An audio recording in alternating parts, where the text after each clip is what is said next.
Eh bien, bonjour les castors, j'espère que vous allez bien. Alors ici, nous sommes en Indre-et-Loire. Donc derrière, vous voyez juste le fleuve ou la rivière, l'Indre. Voilà, aujourd'hui, ça sera une vidéo un petit peu particulière. On va parler un petit peu de nous, hein. Éventuellement, vous voulez peut-être savoir... Peut-être que vous voudrez savoir des choses sur nous un petit peu, parce qu'on n'arrête pas de parler de voyage, des vidéos qu'on fait et tout, mais il faudrait peut-être parler un peu de nous. Oui, on va parler de nos voyages, d'accord, mais en même temps les avantages et les inconvénients de la vine life et puis de la vie nomade en règle générale. Donc dans un premier temps, on va parler des petits voyages qu'on a fait en Espagne, en France.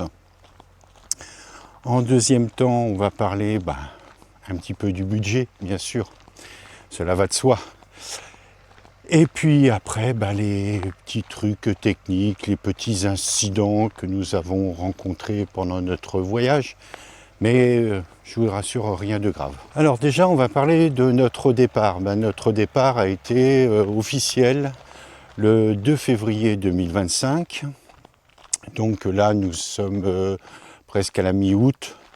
Donc on va dire que ça fait 6 mois qu'on a commencé à voyager, à découvrir des belles choses.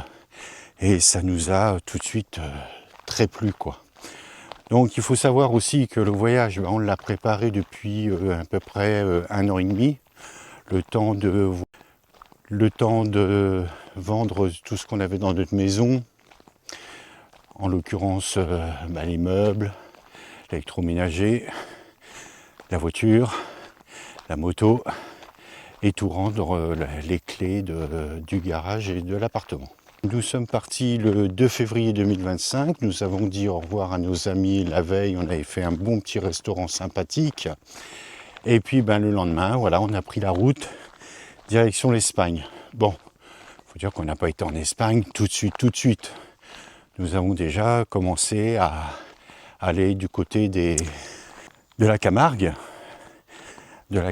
Et puis voilà, se poser un petit peu, décompresser. Et puis après, nous sommes partis quelques jours suivants en direction de l'Espagne. Alors, les gens me posent beaucoup la question, mais comment vous faites pour votre courrier ? Le courrier, c'est très simple. C'est-à-dire que vous inscrivez au CCAS de votre commune, bien sûr, pas le CCAS de la ville d'à côté, mais de votre commune, avant de déménager, avant de tout quitter. C'est-à-dire qu'il faut faire la demande 3 mois avant votre départ. C'est-à-dire que cette adresse du CCAS est faite aussi pour l'adresse normale de courrier que vous recevez habituellement. Maintenant, il y a de moins en moins de courrier avec Internet. Mais ce qu'il y a aussi, c'est que ça sert d'adresse fiscale, surtout ça. Ça sert surtout d'adresse fiscale. Alors, quand on est inscrit au CCAS, ça fait peur aux gens en disant « mais non, je ne suis pas dans le démuni, je ne suis pas... un petit peu, on est un petit peu, en quelque sorte, SDF. Mais l'avantage que d'être SDF, c'est qu'on a une maison roulante, en l'occurrence le camping-car. Et SDF ne veut pas dire être à la rue. Mais l'avantage du CCAS, c'est-à-dire qu'ils n'ont pas à s'occuper de nous personnellement. On n'a pas à aller au CCAS sans arrêt parce qu'on a des problèmes financiers, parce qu'on a des problèmes de logement. Non. Donc, ils sont rassurés de ce côté-là. Cela dure, l'adresse fiscale et l'adresse principale durent 1 an. Donc, je crois que c'est 1 mois ou 2 mois qu'il faut renouveler votre demande au CCAS. Chose importante aussi du CCAS, c'est-à-dire qu'il faut aller chercher son courrier au moins 1 fois par mois. Si vous loupez 1 mois, vous êtes résilié. Nous, on a un avantage, c'est qu'on a des amis sur place.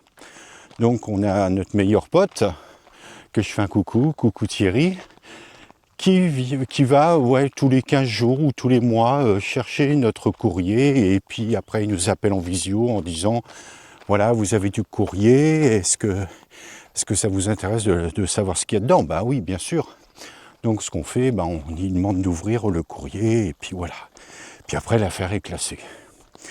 Voilà. Ce côté-là, côté fiscalité, enfin adresse de fiscalité et adresse principale, c'est réglé. Surtout aussi, n'oubliez pas de changer, attention, il y a une voiture qui arrive, surtout de changer votre adresse de carte grise. Ça, c'est très important aussi. Côté alimentation, écoutez, on fait les courses, on va dire, une bonne fois par semaine. Voilà. Pour les lessives, c'est pareil, à peu près une fois par semaine. Mais bon, quand on est en été, on se salit moins, et puis bon, on n'est pas au travail, on ne transpire pas, hein. Fini le travail. Ah oui, j'ai oublié de vous dire, je suis à la retraite anticipée depuis le 1er février 2025, et mon compagnon, lui, il a pris une année sabbatique. Mais ça reste à suivre après, je vous en dirai plus long plus tard. Et puis, nous voyageons pas que tous les deux, bien sûr. Il y a Chippy et Lily. Chippy, c'est une petite York qui a 4 ans. Et à l'heure où la vidéo a été tournée, nous avions encore Chippy. Et Chippy nous a quittés le 28 septembre 2025 suite sûrement d'un virus ou quelque chose comme ça qui l'a fait mourir, la pauvre petite pépette. Et voilà, donc je vous laisse sur ces quelques images de Chippy, qui a 4 ans, et Lily, écoutez, qui a 14 ans. Bon, elle a des petits problèmes de santé. Pendant notre voyage, on est allé 2 fois chez le vétérinaire parce qu'elle avait un problème à l'œil. Elle s'est gratté l'œil avec son ongle. Et voilà, elle a perdu son œil, la pauvre petite mémère. Et puis en plus, elle est cardiaque. Alors vous imaginez un petit peu les problématiques des petits vieux chiens. Voilà, en parlant en même temps des animaux de compagnie dans les camping-cars, et puis que vous partez à l'étranger, surtout allez chez votre vétérinaire et demandez un carnet de vaccination européen. Il sera susceptible d'être demandé en cas de contrôle, mais bon, nous, en Espagne, on n'a pas été contrôlés. En ce qui concerne l'alimentation, écoutez, en Espagne, on a été très très surpris parce que l'alimentation est moins chère que, excusez-moi, je vais faire de la pub, moins cher que Lidl ou Aldi. Franchement, il y a les magasins qui s'appellent Mercadona. On a goûté, pas tous les produits, mais un certain nombre de produits. C'est très bon et pas très cher, quoi. Alors, ce qui est bien, je vais vous faire un petit topo sur Mercadona, c'est-à-dire que Mercadona, ils ont un système qui est très très bien. C'est-à-dire que c'est juste l'alimentation principale que les gens ont besoin. C'est-à-dire qu'il n'y a pas de vaisselle, il n'y a pas d'électroménager. C'est juste de l'alimentation. Et puis un petit peu de cosmétiques, gel douche, des trucs comme ça. Ça, c'est très bien. Moi, j'aime bien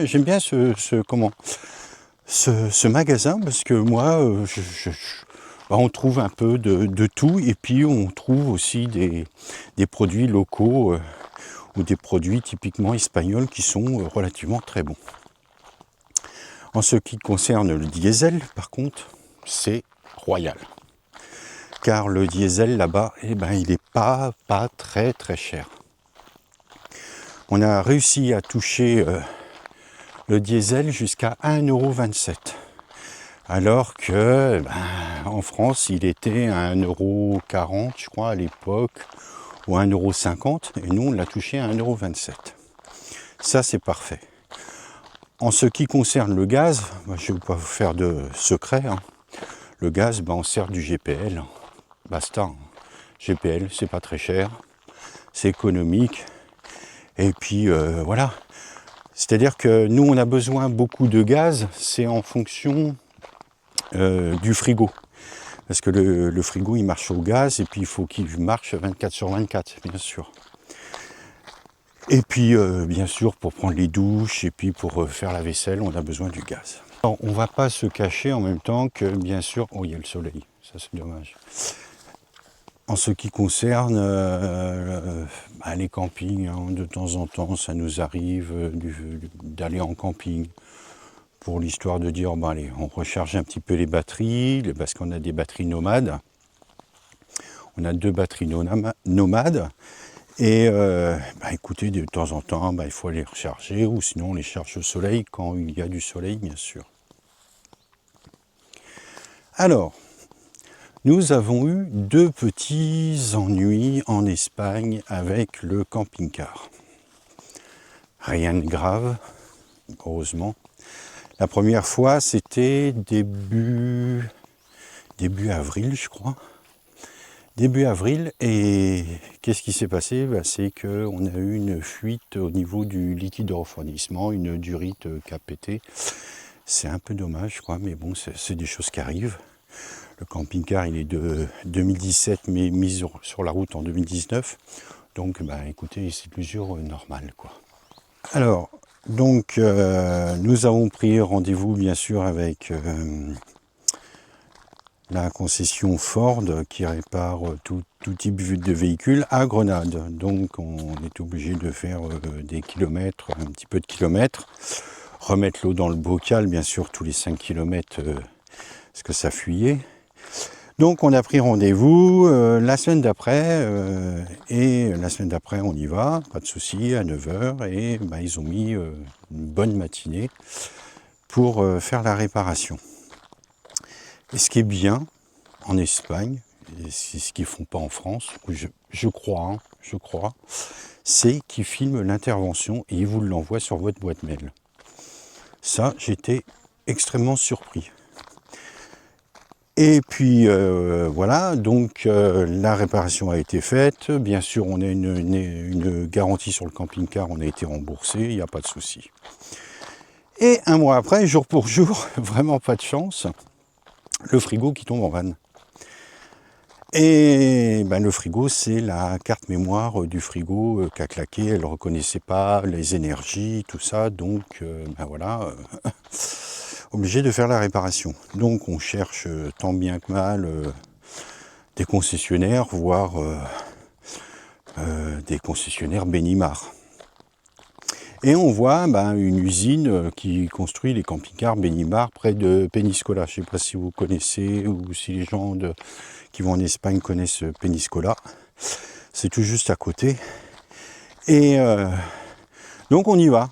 Et puis le gars qui était à la barrière, il nous dit ah non, ici on construit que les Benimar, mais on ne fait pas de réparation. Mais par contre, il y a un monsieur 2 km, ça faisait 2 ronds-points plus haut, qui répare tout type de camping-car.